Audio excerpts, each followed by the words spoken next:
नमस्कार, मैं हूं डॉक्टर शैलेंद्र।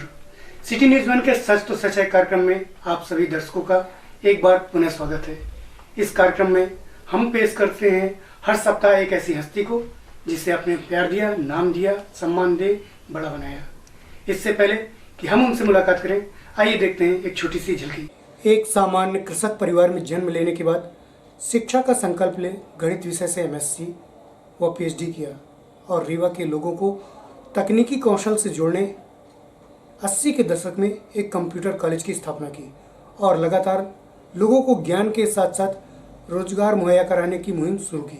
इसी कड़ी में उच्च शिक्षा के लिए एक टेक्निकल कॉलेज की भी स्थापना करने वाले डॉक्टर SS तिवारी ने उत्तरोत्तर समाज सेवा के क्षेत्र में जुड़ लोगों को ज्ञान व शिक्षा से जोड़ा और अवधेश प्रताप सिंह विश्वविद्यालय में होने वाले विभिन्न दीक्षांत समारोहों में अपनी उपस्थिति दर्ज कराई।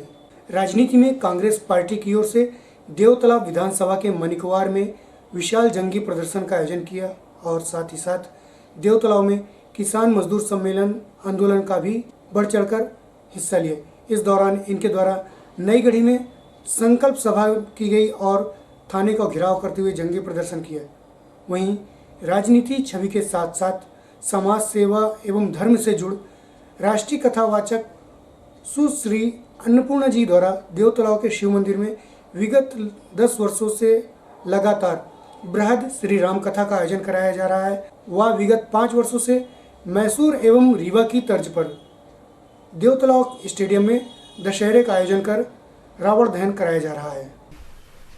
साथियों, आज हमारे बीच हैं JNCT के संचालक, वरिष्ठ नेता एवं समाजसेवी डॉक्टर सीता शरण तिवारी, जिन्हें प्यार से सभी लोग डॉक्टर SS तिवारी के नाम से जानते हैं। उनके जीवन के कुछ क्षणों को जानने के लिए मैं सिटी न्यूज़ वन परिवार की ओर से उनका स्वागत करता हूं। सिटी न्यूज़ वन के इस कार्यक्रम में आपका स्वागत है सर। सर, अगर बातचीत की शुरुआत की जाए तो आपकी पहचान एक शिक्षाविद, राजनेता एवं समाजसेवी के रूप में है। बातें उठती हैं कि आप एक शिक्षाविद हैं और आपने एक कॉलेज भी चलाया। वो शिक्षा के क्षेत्र में एक मील का पत्थर है और छात्रों को आपने ज्ञान के साथ साथ रोजगार भी पैदा किए, उनको रोजगार भी मुहैया कराया। तो ऐसी कौन सी घटना थी जिसने आपको इस शिक्षा जगत की ओर जुड़ा? 88 से 90 का दशक था सर, जब हमने गणित में MSc करी थी। इसके बाद गणित विषय में PhD किया। उस समय गणित विषय एक महत्वपूर्ण विषय माना जाता। ब्राह्मी उसके बाद लागू हुआ और जब हाई स्कूल में स्टूडेंट जाते थे तो वहाँ जो कुछ अच्छे पढ़ने वाले छात्र होते थे वो गणित विषय लेते थे और फिर बायोलॉजी लेते थे, कॉमर्स लेते थे, आर्ट लेते थे, ऐसे क्रम चलता था। और उस दरमियान गणित विषय के जो उत्तीर्ण छात्र होते थे, जो स्नातक, स्नातकोत्तर या PhD कर लेते थे, तो उनको शिक्षा के क्षेत्र में कहीं ना कहीं रोजगार मिल जाता था। मतलब ये रोजगार का बेस था कि अगर आपने मैथ लिया है तो आपको रोजगार मिलेगा। हाँ, थोड़ा समाज में एक सम्मान भी होता था कि गणित विषय का ये MSc किया हुआ है, PhD किया हुआ है, तो एक माने गर्व और सम्मान का भी विषय होता था और रोजगार भी मिल जाता था। दोनों बातें थी। समय के साथ ऐसा परिवर्तन आया कि फिर थोड़ा सा रोजगार के अवसर कम होते गए और बेरोजगारी बढ़ती गई। हमने अपने शुरुआती दौर पर कंप्यूटर एजुकेशन से शुरुआत करी। जी। गणित और कंप्यूटर थोड़ा मिलता जुलता विषय होता है। उन दिनों में कंप्यूटर का उतना विस्तार अपने देश में नहीं था और था भी तो बहुत चुने चुने जगह में, दिल्ली और मुंबई जैसे जगह में था। तो थोड़ा सा जब ज्ञान कंप्यूटर का मिला तो ये इच्छा हुई कि रीवा में एक इंफॉर्मेशन टेक्नोलॉजी और कंप्यूटर साइंस का विकास करना चाहिए। तो हमने एक बहुत बड़ा तो नहीं, छोटा सा कंप्यूटर सेंटर यहाँ डेवलप किया और उसको माखनलाल यूनिवर्सिटी से उसकी मंजूरी ली। सतना में भी एक खुला, ऐसे करके कुछ जगह खुले और शुरुआती दिनों में हमने यहाँ पर एक जितना हमारे पास एक संसाधन उपलब्ध था उसके अनुसार से कंप्यूटर सेंटर खोला। तो उससे 2 लाभ हुए।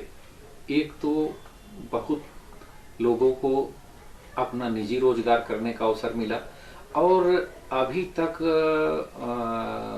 एग्जैक्ट संख्या तो नहीं मालूम, पर आपको मैं बताऊं कि कंप्यूटर सेंटर जब खोला तो वहां से पास छात्र न सिर्फ अपने रीवा में, मध्य प्रदेश में, अपने देश में, कुछ देश के बाहर की नौकरी करने चले गए। और नौकरी के साथ साथ जो नहीं किए तो वो अपना स्वरोजगार स्थापित किए। तो इतना बढ़िया क्षेत्र था जिसमें सर्विस भी मिलती थी और जिसमें रोजगार अपना स्वयं का चालू कर स्वरोजगार सकते के लिए भी थे। प्रेरित होता था आदमी। तो अपना जो एक रोजगार का अवसर था वो मिलता था। यहाँ से हमको इसकी प्रेरणा। सर अगर बात की है तो आपने एक टेक्निकल कॉलेज भी खोला जिसे JNCT कहा जाता है, और आज वो सभी के लिए प्रेरणा का स्रोत बना हुआ है, क्योंकि ऐसी बहुत सारे कॉलेजेस हुए जो खुले तो लेकिन कुछ समय बाद बंद हो गए। जब आपने इस कॉलेज की स्थापना की उस समय आपने किन विषयों को इसमें प्रमुखता दी? अब ऐसा है कि BA, BSc, BCom ये शुरू से पारंपरिक हमारे अध्ययन के क्षेत्र होते थे। धीरे धीरे समय बदला तो शिक्षा का जो तौर तरीका है वो भी बदला। अभी रोजगारोन्मुखी शिक्षा के लिए तकनीकी शिक्षा बड़ी आवश्यक हो गई। और रीवा जैसे जगह में जहाँ पर इंजीनियरिंग कॉलेज बहुत पहले 65 या 67 के दशक में, केवल एक अकेला ही था। 70 में दशक हटा देंगे, यहाँ रीवा इंजीनियरिंग कॉलेज था और मध्य प्रदेश में उस समय कम इंजीनियरिंग कॉलेज थे। तो यहाँ पर Jawaharlal Nehru college of technology, जिसे सूक्ष्म रूप में JNCT भी कहते हैं, वहाँ पर खोला।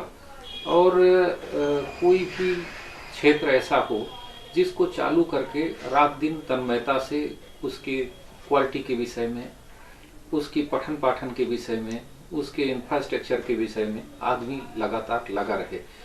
और सबसे बड़ी बात ये होती है कि जो संस्था का संचालक हो उसका चरित्र स्वयं बड़ा उत्तम हो और वो रात दिन बच्चों के भविष्य के बारे में। आप सोचिए कि जो लोग वहाँ पर हमको पैसा दे रहे हैं, फीस दे रहे हैं जो शासन से निर्धारित है, और बच्चे का भविष्य भी हमारे साथ जोड़ रहे हैं, तो हमको उनके साथ बड़ी ईमानदारी से लग करके वो उतना वापस करना चाहिए कि जब उस संस्था से छात्र निकले तो एक बढ़िया इंजीनियर और अच्छा नागरिक बन के निकले। इस कारण से हम लोगों ने प्रयास किया है और समाज में उसका महत्व भी मिला है, और भविष्य में भी हम ऐसा प्रयास करते रहेंगे कि उसकी जो क्वालिटी है उसमें कोई गिरावट ना आए।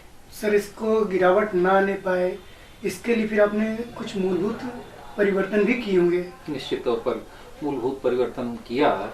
थोड़ा सा समय के अनुसार ये चूंकि प्रायोगिक है, इंजीनियर हम तभी बन सकते हैं जब, तो हम अपने इंफ्रास्ट्रक्चर को और बढ़ाने का प्रयास किए। थोड़ा सा जो आधुनिकता है समय के अनुसार उसमें परिवर्तन करते गए, और बहुत बड़ा तामझाम तो हम नहीं बना पाए, लेकिन भीतर से सरस्वती वहाँ देने में हम अभी भी कामयाब हुए। और अच्छे अच्छे शिक्षक जो नियम अनुशासन में रह करके अच्छा ज्ञानवर्धक शिक्षा दें, उसको लाने का हमने प्रयास किया। सर, आपने शिक्षा के क्षेत्र में काफ़ी काम किया, फिर अचानक देखा गया कि आपका रुझान राजनीति की तरफ बढ़ा, और हम आपको बता दें कि डॉक्टर SS तिवारी बैकुंठपुर में कृषि उपज मंडी में उपाध्यक्ष हैं। आखिर ऐसी कौन सी घटना थी जिसने आपको राजनीति की तरफ अचानक मोड़ा? हम एक किसान परिवार से हैं। हमारे बाबूजी गांव में रहते हैं। हम खेत खलिहान से निकल के आने वाले हैं। हम 3 भाई हैं। बड़े भैया इंजीनियर है, हमारे साथ छोटे भाई भी हैं। तो हमारी जो आय का स्रोत था वो कृषि था, और किसानों को अपनी आय का उचित मूल्य मिलता नहीं था। कई बार हम लोग स्वयं अपनी फसल लेकर के मंडियों में जाते थे बाबूजी के सहयोग के लिए, तो वहाँ पर असुविधा नहीं मिलती थी, असुविधा होती थी। एक बार ऐसा अवसर मिला कि मंडी में अनाज ले जाकर के बेचना था, और वहाँ पर बहुत से किसान परेशान थे। कई लोग चाहते थे कि हमारा समय पर उचित मूल्य पर अनाज बिक जाए, लेकिन मैं वहाँ खुद भी उसी परेशानी से गुजर रहा था। उसी समय हमने संकल्प लिया कि मंडी में चुनाव लड़ूंगा और जहाँ तक संभव हो सकेगा, जितनी क्षमता होगी, तो किसानों की सेवा। फिर मंडी का चुनाव लड़ा, सदस्य बना, फिर उपाध्यक्ष बना कृषि उपज मंडी बैकुंठपुर में। अभी तो कार्यकाल भी मेरा पूरा हो गया है, जब तक अभी निवर्तमान हूँ, वर्तमान नहीं कर सकते अब उसको, तो हो गया है ये। इसी क्षेत्र से फिर आगे ऐसा लगा कि ये भी ऐसा है जगह जहाँ हम समाज की सेवा कर सकते हैं। सर, आपने जब राजनीति में आए तो राजनीति में आने के बाद आपने किसी को अपना आइडियल बनाया, किसी को अपना गुरु बनाया होगा। वो आपके राजनीतिक गुरु कौन थे? महात्मा गांधी और नेल्सन मंडेला, ये दो ऐसे व्यक्तित्व हैं जो पूरी दुनिया को प्रभावित करते हैं। अपने देश में देखा जाए तो पंडित जवाहरलाल नेहरू, अटल बिहारी वाजपेयी, उनका जो राजनीति है, उनकी जो पवित्रता है और उनकी जो सोच है, वो देश के लिए बहुत अच्छी है। क्षेत्रीय तौर पर आपने बात की है तो निश्चित तौर पर श्रीयुत श्रीनिवास तिवारी और श्री अर्जुन सिंह जी दो ऐसे नेता हैं जो अपनी काबिलियत, अपनी दिमाग और अपनी चातुर्य से पूरे देश में अपनी छाप बनाए हैं और वो हमें भी प्रभावित करते हैं। ऐसे लोगों का प्रभाव मुझ पर निश्चित तौर पर है। सर, जब आपने राजनीति में प्रवेश किया उस समय काफ़ी संघर्ष करना पड़ा होगा, तो वो संघर्ष के दिन कुछ अगर आप शेयर करें। राजनीति में प्रवेश का ऐसा है, देखिए कि ये ऐसा फील्ड है जहाँ योग्यता निर्धारित नहीं है। यहाँ पर एक ना पढ़ा लिखा और एक पढ़ा लिखा दोनों का बराबर महत्व है। कई बार उनकी बात सुनना पड़ता है, उनके फैसले मानना पड़ता है और उनके पीछे हमको बैठना पड़ता है। उसी राह से, उसी रास्ते से फिर हम आप आगे निकलते हैं और यही संघर्ष का मार्ग है। यहीं से हम लोग आए हैं और ऐसा भी नहीं है, राजनीति में एक अच्छे विचार के, अच्छे नैतिकता के लोगों का आना आप आवश्यक है। सर, आपने भी चौपाल की बात की, तो जहाँ तक मुझे याद है कि आपने शहडोल में अनाउंसर के पद पर भी कार्य किया था। कुछ उन दिनों को याद करेंगे? शहडोल में 90 का दशक रहा होगा। उस समय नया आकाशवाणी केंद्र खुला था और अचानक पोस्ट ग्रेजुएशन करने के बाद मेरी भी रुचि हुई और वहाँ पर कैजुअल में अनाउंसर हुआ।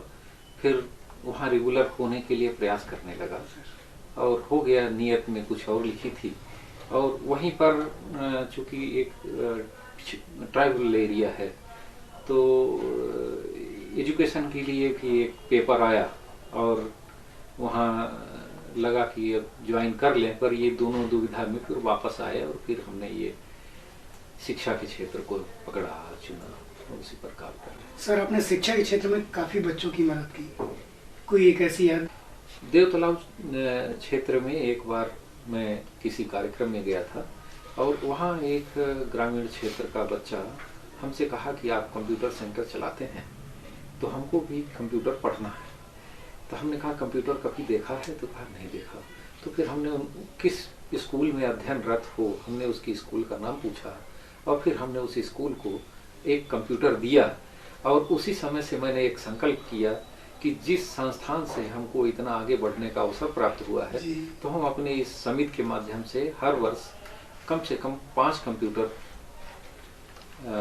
क्रय करें और निःशुल्क।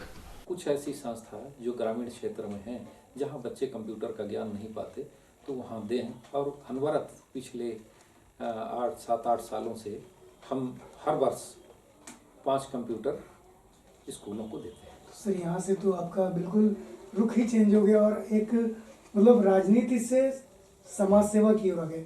खेत और खलिहान से चल करके निकल के आए हैं। सर परिवार का या अपना कोई भी ऐसा व्यक्ति नहीं रहा जो इसके पूर्व में भी इस कारोबार में रहा हो। तो हम लोग अपना मेहनत करके, अपना संघर्ष करके इस क्षेत्र में, इस प्रतिस्पर्धा में यहाँ स्थापित कर पाए। हम तो इसी में ईश्वर का धन्यवाद करते हैं। सर, आप अपने आप को वर्तमान में कहाँ पाते हैं? अभी कोई ऐसा बड़ी उपलब्धि हो गई हो ऐसा नहीं है। निरंतर आगे बढ़ने का प्रयास निरंतर जारी है। आगे कहाँ पाएंगे ये मालूम नहीं, अभी मंजिल मिली नहीं।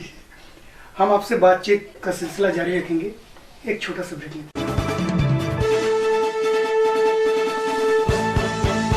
ब्रेक के बाद एक बार पुनः आप सबका स्वागत है। समाज सेवा, जैसा कि आपने बताया कि आपको एक छात्र मिला और उसने कंप्यूटर की बात की और आपने फिर उसको कंप्यूटर डोनेट किया और समाज सेवा क्षेत्र में आपने पहला पदार्पण किया। जब इस क्षेत्र में आप आए तो आपका मुख्य उद्देश्य क्या था? देखिए, हम शिक्षा से जुड़े हैं और शिक्षा भी एक तरह की समाज सेवा है। कैसे है कि इसमें हम एक समाज के लोगों को एक शिक्षा तो देते ही हैं, साथ में उनको रोजगार भी देते हैं। अगर मैं शिक्षक स्वयं हो जाता तो अकेले जाकर के वेतन पाता, नौकरी करता, और आज ये जो शैक्षणिक संस्थान खुले हैं कई लोग इसमें काम कर रहे हैं और हर आदमी जो जहाँ रहता है उस पेशे की पवित्रता को जानता है। हम तो अपनी बात बताते हैं कि जो काम हम ये कर रहे हैं हमको बड़ा सुकून देने वाला है।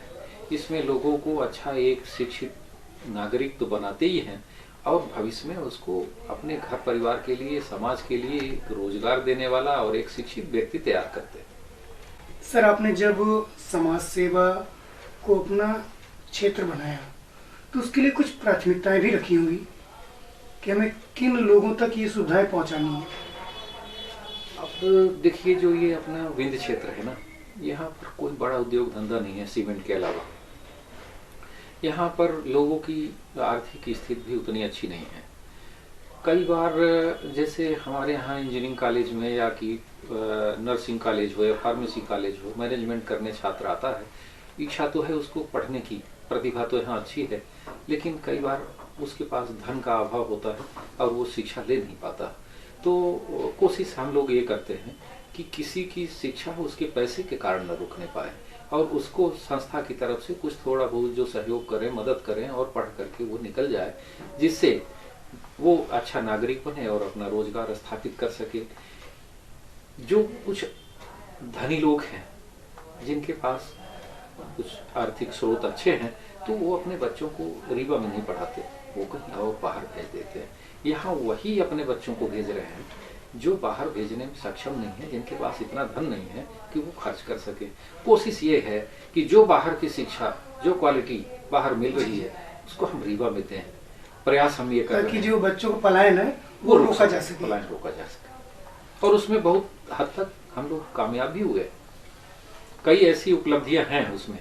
आप को मैं बता दूं कि जैसे बीएड कॉलेज खुले हुए, उनमें हम लोग शिक्षक ढूंढते थे, मिलते नहीं थे। योग्यता उसकी एमएड होती थी। हमने देखा कि एमएड अगर पास शिक्षक एक कॉलेज में नाम लिखाते हैं तो सही हम एमएड की शिक्षा क्यों न चालू कर दें और यही छात्र जो हों वो पढ़ें और शिक्षक बने। शिक्षक बनकर हाँ, तो मध्य प्रदेश में हम ये नहीं कहते कि हम पहले हैं, पर प्राइवेट संस्थान में एमएड शुरू करने के लिए हम लोगों ने इधर प्रयास किया। इसी तरीके से दूसरा था इंजीनियरिंग कॉलेज में पहले बीटेक या बीई पास कैंडिडेट शिक्षक भी बन सकता था, पर अखिल भारतीय तकनीकी शिक्षा परिषद ने एक नियम निकाला कि कम से कम मास्टर डिग्री होनी चाहिए, तब आप शिक्षक बना सकते हैं। हम लोगों ने फिर इसके लिए प्रयास किया और इस जबलपुर में रहा होगा पर इस रीजन में नहीं था। और इंजीनियरिंग में भी जितने ब्रांच है सब में मास्टर डिग्री हम लोगों ने यहाँ स्टार्ट करी, और आज देखिए मास्टर डिग्री के हुए यहाँ पर अच्छे टीचर मिलते हैं जिससे अच्छा शिक्षा दे रहे हैं। सर, आपने समाज सेवा प्रारंभ करने के लिए कुछ पैरामीटर्स भी बनाए होंगे, पैरामीटर्स क्या है? पैरामीटर तो यही है कि जो एक पुअर कैंडिडेट है, जी जी, निर्धन छात्र है, किसी भी वर्ग का हो, तो उसको हम लोग थोड़ी सी मदद करके प्रमोट करें उसको। हाँ प्रमोट करें, और उसको अगर पढ़ने की ललक है तो पैसा उसके शिक्षा में बाधा न बन सके और उसको हम लोग पढ़ा सकें। तो सर, कोई ऐसा अनुबंध वगैरह भी कराते हैं क्या कि ठीक है आप पढ़ो लेकिन आपके लिए ये करना जरूरी हो? नहीं करते, कोई अनुबंध नहीं करते कि पढ़ के तुम निकलोगे तो हमको पैसा दे दोगे। अनुबंध जैसा कुछ नहीं रहता। कई बार चूंकि प्राइवेट संस्थान है और अर्थव्यवस्था किसी प्राइवेट संस्था की बच्चे की फीस से ही चलती है, कोई रूसा का, यूजीसी का या किसी दूसरे का फंड नहीं आता।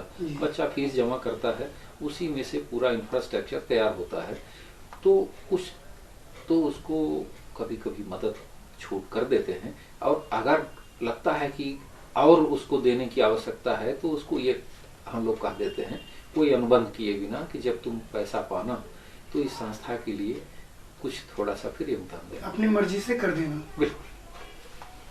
सर, उत्तरोत्तर उन्नति के लिए आपकी भविष्य की क्या योजना बना रखी है? देखिए अभी हमने बताया आपको कि एक कंप्यूटर एजुकेशन, कंप्यूटर सेंटर से शुरुआत किया। इसके बाद फिर इंजीनियरिंग कॉलेज, नर्सिंग का कॉलेज, मैनेजमेंट का कॉलेज, डिग्री कॉलेज साथ में ही रखा, फिर फार्मेसी कॉलेज खोला। अभी ये जो निरंतर आगे बढ़ने की प्रक्रिया है उसको जारी रखते हुए योजना है अभी कि रीवा में एक विश्वविद्यालय खोला। इसके लिए आपको बधाई। धन्यवाद। सर, हमारे दर्शक जो अभी तक आपको सुन रहे थे उनके लिए कोई संदेश? अब ऐसा है, देखिए कि हमने कहा कि हम एक शैक्षणिक संस्थान से जुड़े हैं, वहाँ ज़्यादा कौन आता है? छात्र आते हैं और युवा आते हैं। वर्तमान समय अपने देश ही नहीं पूरी दुनिया के लिए एक बहुत कष्टप्रद समय है। हम लोग काफ़ी भय और आशंका में अपना जीवन यापन कर रहे हैं। हम परमात्मा से ऐसी आशा और अपेक्षा करते हैं कि इस कोविड-19 बीमारी जो अपने देश में आई है और इसके कारण से कई ऐसे परिवार भी हैं जो प्रभावित हुए हैं और हमारे बीच कई अपने प्रिय नहीं बचे हैं, तो उन परिवारों में धीरे धीरे खुशहाली आए और जो वो रिक्तता उस परिवार में हुई है वो भरे। और आज समाज में जो एक सबसे बड़ी समस्या है, विकट समस्या है, और वो गांव तक चली गई शहर से, वो है नशा की। और कई तरह के नशा आज युवाओं में पैदा हो रहा है जिससे समाज में बड़ी विकृति तैयार हो रही है। तो मैं ये कहता हूँ कि अगर आगे बढ़ना है, युवाओं को देश का अच्छा नागरिक बनना है, तो नशा का पूरी तरह से परित्याग करना पड़ेगा। आप नशा छोड़ दो और जो हमारी संस्कृति है, हमारी नैतिकता है, उसको अपनाओ, आप निश्चित आगे बढ़ोगे, आपका भविष्य अच्छा रहेगा। सर, चलते चलते आखिरी एक सवाल है कि आपने लगातार अपने देवतलाव क्षेत्र में राम कथा करा रहे हैं, इसका क्या उद्देश्य है? जो विपक्षी कहते हैं उनका कहना ये है कि आप कहीं ना कहीं इसको राजनीति से जोड़ रहे हैं, क्या ये सच है? ये सही है कि देखिए, जैसे मैं पहले भी कहा कि सतना जिले में जिस तरीके से चित्रकूट और मैहर है, उसी तरीके से रीवा जिले में भगवान भोलेनाथ का बड़ा ऐतिहासिक और धार्मिक स्थल देवतलाव है। और उस प्रांगण में एक राष्ट्रीय कथावाचक हैं अन्नपूर्णा माता जी, वो बहुत सुंदर राम कथा कहती हैं। तो वो कथा करवाने का उद्देश्य पूरी तरह से धार्मिक है। और वहाँ ना मैं किसी से चंदा इकट्ठा करता, अपनी क्षमताओं के अनुसार जो उसका व्यय होता है, न किसी से शक्कर लेता, न किसी से और दूसरी सामग्री लेता, न टेंट का लेता, केवल सबको विनम्रता के साथ आग्रह करता हूँ कि आइए और उस धार्मिक आयोजन में शामिल होइए और भगवान श्री राम की कथा को सुनिए। आपने कहा कि कुछ लोग इसको राजनीति से जोड़ते हैं। जी जी। तो या कि मैं राजनीति के लिए ये करता हूँ ऐसा कहते हैं, तो मैं आपको बताना चाहता हूँ कि हमारी ये एक सनातन परंपरा है कि जब भी कोई अच्छा काम कोई करता है तो कथा कीर्तन करता है, मानस करता है और फिर आयोजन करता है। हमारा राजनीति में अगर जाना है और हम परमात्मा को अपना आधार बना करके चल रहे हैं, भगवान राम की कथा करा रहे हैं, तो कौन सा गलत मार्ग को चुन रहे हैं? अगर इसमें किसी को आपत्ति लगे तो हम तो नहीं समझते कि उचित हो। हमारी खुशनसीबी है कि आज सच तो सच है के कार्यक्रम में हमारे बीच डॉक्टर एस तिवारी जी अपना अमूल्य समय दे हमें अपनी जानकारी दी। इसके लिए मैं आप सभी की ओर से उनको बहुत बहुत धन्यवाद देता हूँ। धन्यवाद सर, आप इस कार्यक्रम में हैं, उसके लिए आपका बहुत बहुत धन्यवाद। सिटी न्यूज़ द्वारा संचालित सच तो सच है में बस आज इतना ही। और कुछ हस्तियों के साथ आपसे मुलाकातें होती रहेंगी। तब तक के लिए हमें इजाज़त दीजिए। नमस्कार, आदाब, सत श्री अकाल।